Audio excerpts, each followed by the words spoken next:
가지리라. 이미 녹기가 나무 뿌리에 놓였으니 좋은 열매를 맺지 아니하는 나무마다 찢겨 돌에 던져지리라. 나는 너희로 회개하게 하기 위하여 물로 세례를 베풀거니와 내 뒤에 오시는 이는 나보다 능력이 많으시니 나는 그의 신을 들기도 감당하지 못하겠노라. 그는 성령과 불로 너희에게 세례를 베푸실 것이요 손에 피를 들고 자기의 사령마당을 정하게 하사 알고 본모와 국간에 드리고 쭉정이는 꺼지지 않는 불에 태우시리라. 아멘. 오늘 본문을 말씀을 가지고 성령의 불세례라는 제목으로 같이 은혜의 말씀을 나누기 원합니다. 세례 요한은 400년의 긴 암흑기 동안 마른 땅에 가뭄이 있는 듯한 하나님의 침묵을 깨뜨리고 광야에서 하나님의 음성을 전해주었습니다. 단순하고 솔직하며 매서운 그의 설교에 사람들이 그에게 찾아와 귀를 기울이고 말씀을 들었습니다. 오늘 본문 5절 6절 말씀입니다. 이때 예루살렘과 온 유대와 요단강 사방에서 다 그에게 나와 자기들의 죄를 자복하고 요단강가에서 그에게 세례를 받더니, 당시 유대의 광야는 모이기에 편안한 장소는 아니었습니다. 그런데도 많은 사람들이 다 그에게로 나왔습니다. 왜일까요? 병 고치는 것도 아니고 귀신 쫓는 것도 아니며 축복 성회도 아닌데 무엇 때문에 그처럼 많은 사람들이 그 불편한 장소에 모였을까요? 그것은 세례 요한이 하나님의 음성을 전해 주었기 때문입니다. 화려하지도 않고 논리적이지도 않았지만 단순하고 정직하고 솔직하게 있는 모습 그대로 하나님의 음성을 선포했기 때문에 많은 사람들이 찾아와 귀를 기울이며 하나님의 음성을 들었던 것입니다. 양식이 없어 주림이 아니며 물이 없어 가람이 아니요 여호와의 말씀을 듣지 못한 기갈이라 했던 아모스 선지자의 말씀처럼 그들은 400년 동안 하나님의 말씀을 듣지 못한 채 기갈 속에서 정치적으로 방황하고 사회적 경제적으로 갈등을 겪으며 심령이 메마를 대로 메마른 그런 상태였던 것입니다. 세례 요한의 설교를 들은 청중들은 6절에 보면 자기들의 죄를 자복하며 요단강가에서 그에게 세례를 받았다라고 말하고 있습니다. 하나님의 음성을 들으면 먼저 죄가 드러나게 되어 있습니다. 죄는 하나님이 가장 싫어하시는 것입니다. 로마서 6장 23절에 보면 죄의 삭은 사망이다 라고 말씀하십니다. 어둠 속에 묻혀있는 죄, 다른 사람은 알 수 없고 본인도 뻔하기 싫은 죄가 있습니다. 다른 사람에게 말하기 싫은 진짜 깊은 죄들이 있습니다. 그러나 하나님의 말씀이 비춰지면 그 죄들은 여지없이 폭로되고 노출되어 그 죄를 눈물, 콧물 흘리면서 자기도 모르게 자신들의 죄를 입술을 통해서 고백하게 되는 것입니다. 진정한 영적 부흥은 바로 이 죄의 고백에서부터 시작되는 것입니다. 속에 감추어진 죄가 빠져나오고 그리고 죄를 고백하기 전에는 아무리 은혜를 받고 싶어도 은혜를 받을 수 없습니다. 하나님을 만나보고 싶어도 만나지지 않습니다.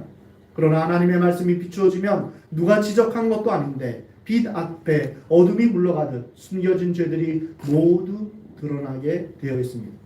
세례 요한의 설교를 들은 청중들은 너나 할 것 없이 빈부귀천을 막론하고 속에 숨어있던 죄들이 다 드러나게 되었습니다. 죄를 고백한 사람에게는 죄를 씻음받는 그런 축복이 있습니다.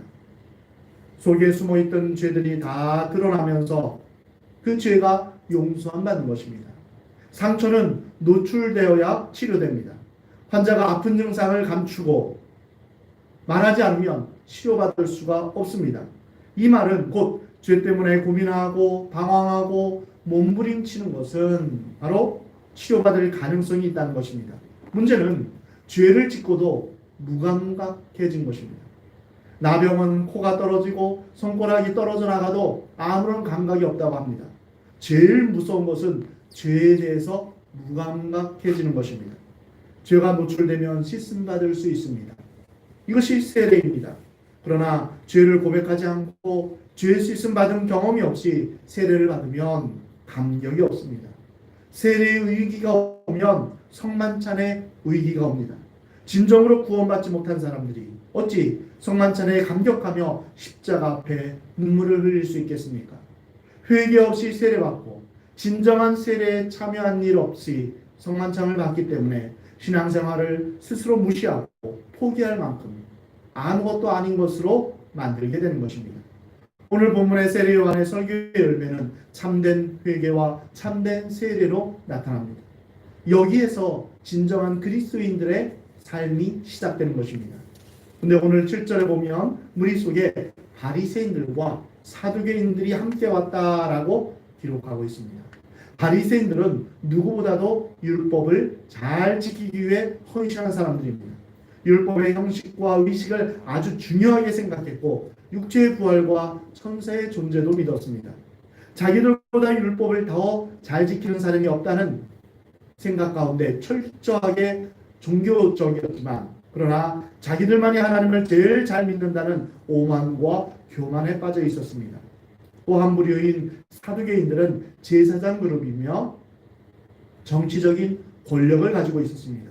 모세 오경만을 믿고 부활과 천국과 천사를 믿지 않는 종교와 정치를 타협하는 실리적인 그룹입니다. 예수님은 이 두 그룹들을 비판하셨습니다. 한쪽은 종교적으로 철저한 외식주의자들, 형식주의자들이었고 또 한쪽은 정치적으로 자유주의자들이었습니다. 세례 요한은 이들을 향하여 독사의 자식들아 라고 소리질렀습니다. 바리새인들과 사두개인들은 겸손하게 하나님의 음성을 들으며 회개하러 온 것이 아니었습니다. 다른 목적을 가지고 왔습니다. 하나님의 나라는 다른 목적을 가지고 온 사람들을 필요로 하지 않습니다. 그들은 세례 요한의 인기가 높으니까 여론에 밀려서 온 것입니다. 세례 요한이 정말 하나님의 선지자인지 구경하러 온 것입니다. 교회를 표밭으로 생각하는 정치인들, 장사를 위해 오는 사업가들, 좋은 교육을 받을 기회나 친교의 목적으로 오는 사람들은 거듭나서 새 사람이 되는 데는 관심이 없습니다. 자기 목적을 달성하는 데만 관심이 있습니다. 목적을 달성하지 못하면 교회를 떠납니다. 목적을 달성하더라도 교회를 떠납니다. 이러한 세례 요한은 이런 사람들을 가리켜서 독사의 자식들아 라는 무서운 말을 했던 것입니다. 이 말은 그들의 악한 본성을 향하여 던진 말입니다. 누가 너희를 가르쳐 진노를 피하라 하더냐. 세례 요한은 바리새인의 종교적인 위선과 사두개인들의 정치적인 교활한 본성을 꿰뚫었던 것입니다.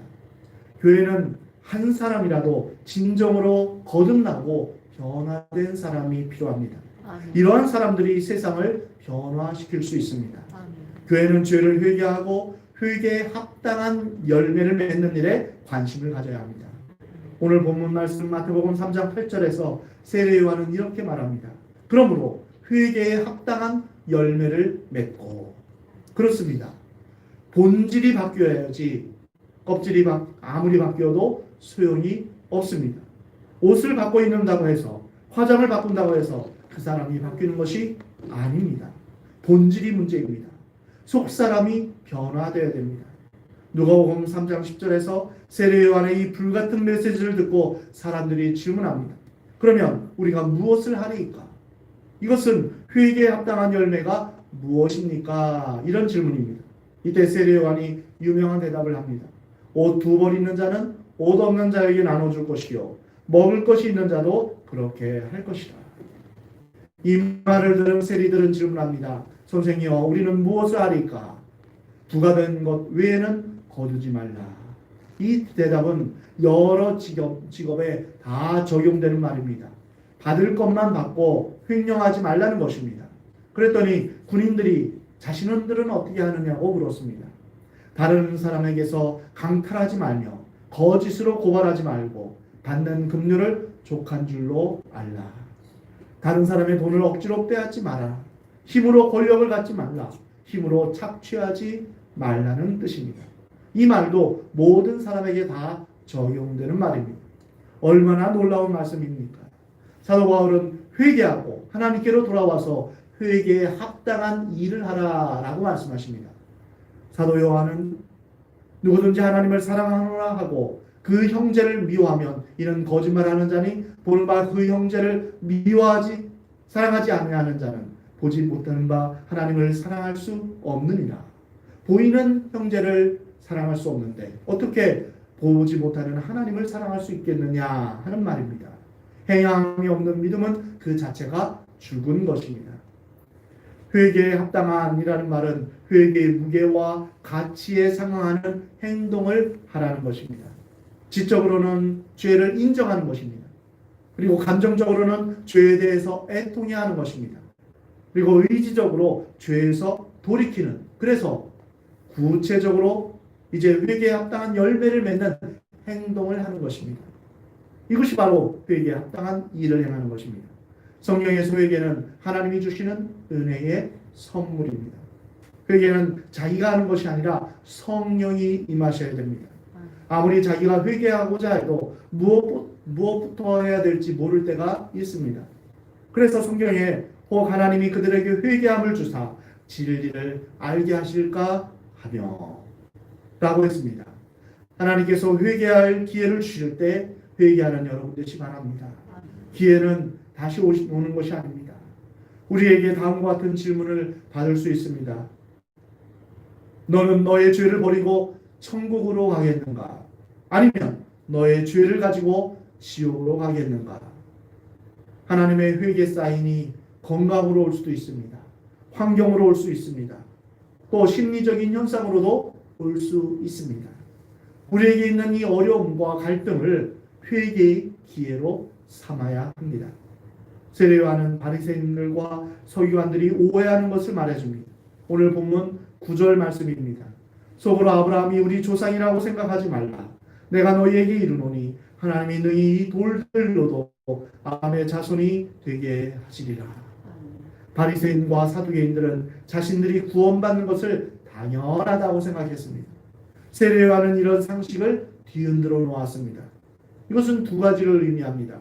먼저는 신앙의 자만심에 빠지지 말라는 것입니다. 특히 부모가 신앙생활하는 것을 이제 가지고 나는 의뢰 천국 갈 수 있다 이렇게 생각하지 말라는 것입니다.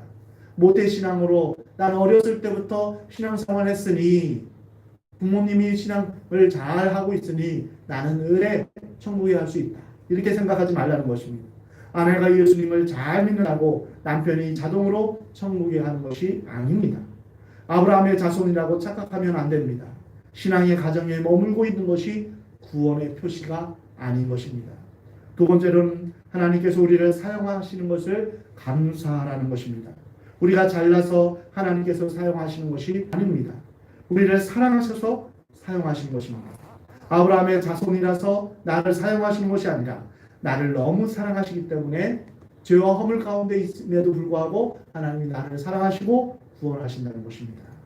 세례요한의 책망의 메시지는 10절에서 절정을 이룹니다. 이미 도끼가 나무 뿌리에 놓였으니 이것은 심판의 긴급성을 말합니다. 복음은 오늘 믿어도 좋고 내일 믿어도 좋은 것이 아닙니다. 오늘 이 말씀을 들을 때 믿어야 합니다. 지금 결정해야 합니다. 도끼가 이미 나무 뿌리에 놓여 있습니다. 오늘 밤에 내가 죽을지도 모른다는 현실을 인정해야 합니다. 사람들은 시간과 기회가 아직 많이 남아있는 줄로 착각하고 있습니다. 그러나 이 시간을 놓치면 다시 돌아오지 않습니다. 좋은 일을 결코 뒤로 미뤄서는 안 됩니다. 미련한 다섯 처녀와 지혜로운 다섯 처녀의 이야기를 우리는 기억해야 합니다. 세례요한은 좋은 열매를 맺지 아니하는 나무마다 찍혀 불에 던져지리라. 이를 당하면 이미 때는 늦습니다. 여유가 있을 때 준비해야 합니다. 우리 주님은 언제 오실지 모릅니다. 개인적인 종말, 우주적인 종말은 그 시기를 알 수 없습니다. 그래서 우리는 죄를 버리고 천국으로 가겠는가? 아니면 죄와 함께 지옥으로 가겠는가? 그 질문에 대해서 오늘 이 시간 우리는 결정해야 합니다.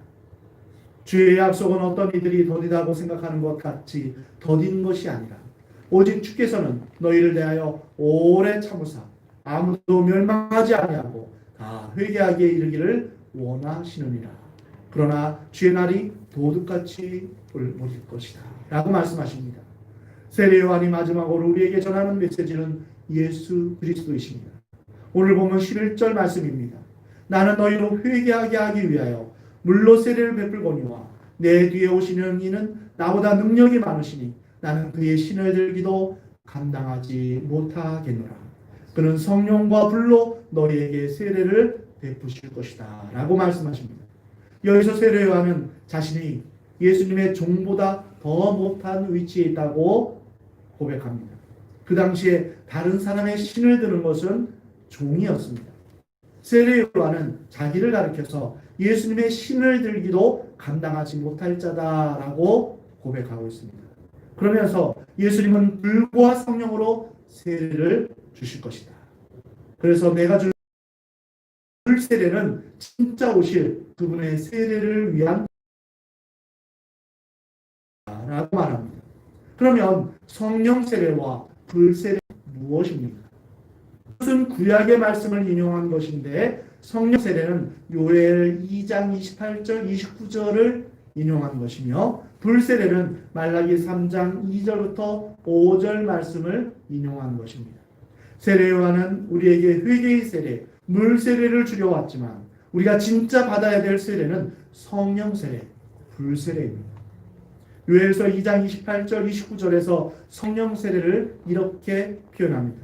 그 후에 내가 내 영을 만민에게 부어주리니 너희 자녀들이 장래일을 말할 것이며 너희 늙은이는 꿈을 꾸며 너희 젊은이는 이상을 볼 것이며 그때 내가 또 내 영을 남과 여종에게 부어줄 것이며 내가 이적을 하늘과 땅에 베풀리니 곧 피와 불과 연기 기둥이라.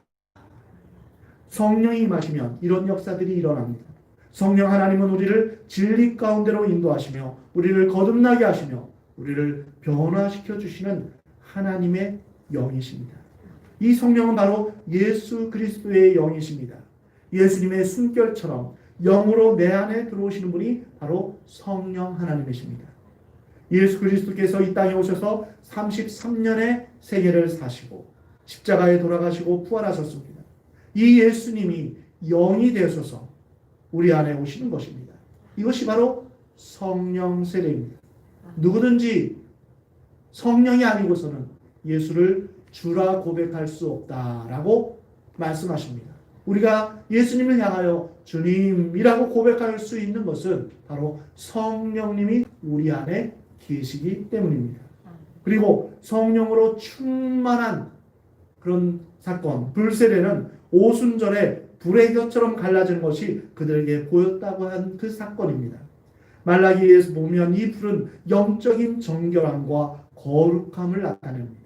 모든 악한 것과 거짓된 것과 죄악된 것을 더러운 것을 다 태우는 불과 같다는 것입니다.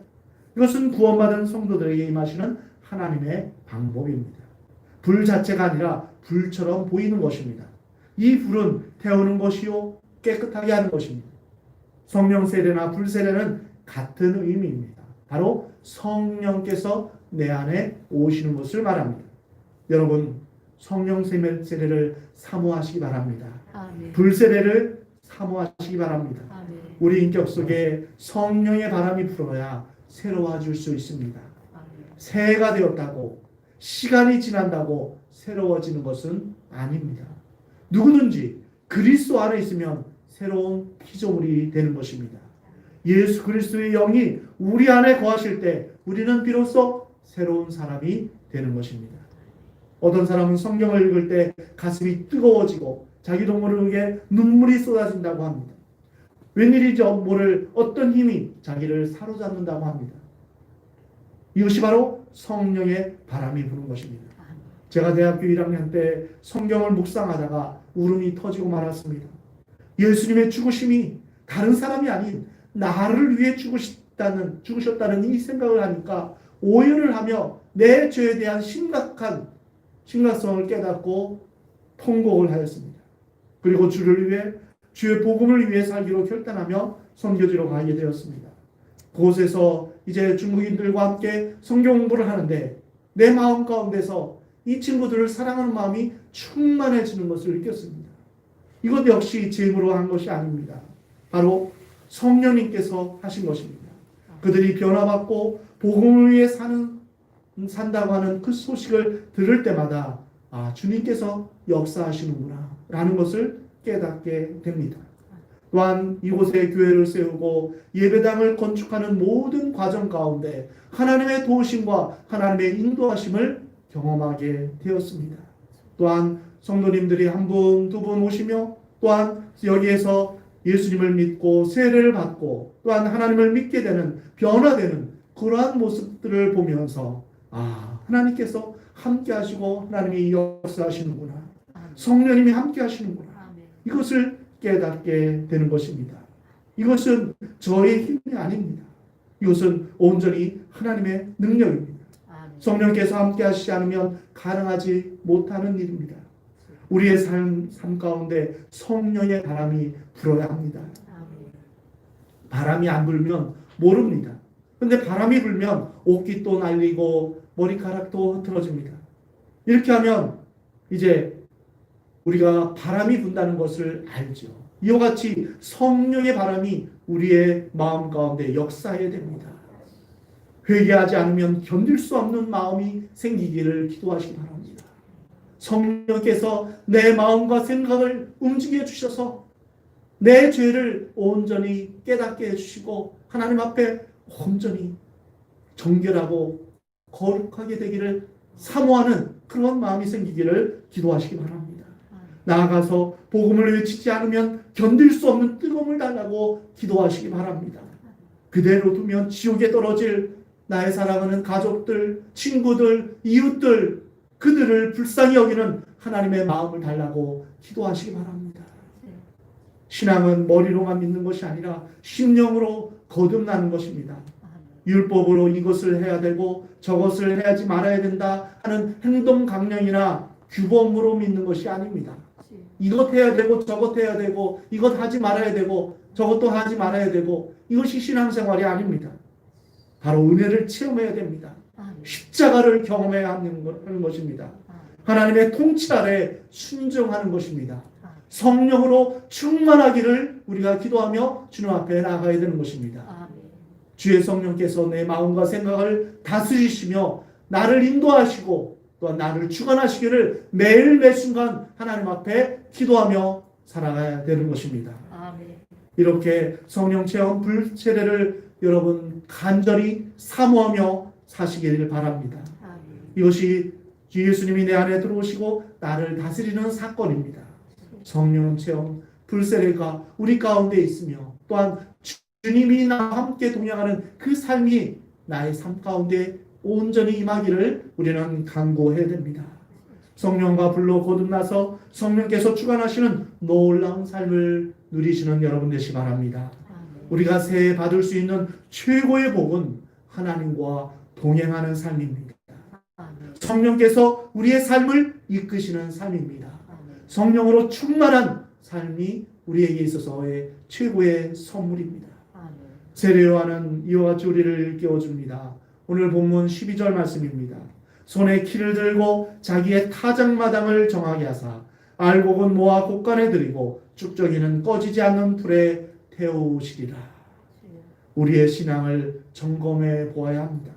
나는 알곡 신앙인가? 쭉정이 신앙인가? 하나님께서 우리 모두 성령께서 우리 안에 계심으로 말미암아 회개에 합당한 열매, 성령의 열매를 맺기를 하나님은 원하십니다. 그래서 하나님을 기쁘시게 하는 삶을 살아가기를 원하십니다. 그래서 알곡 신앙으로 정말 하나님 앞에 올려드릴 그런 열매 있는 신앙으로 주님 앞에 온전히 나아가는 여러분 되시기 바랍니다. 늘 성령으로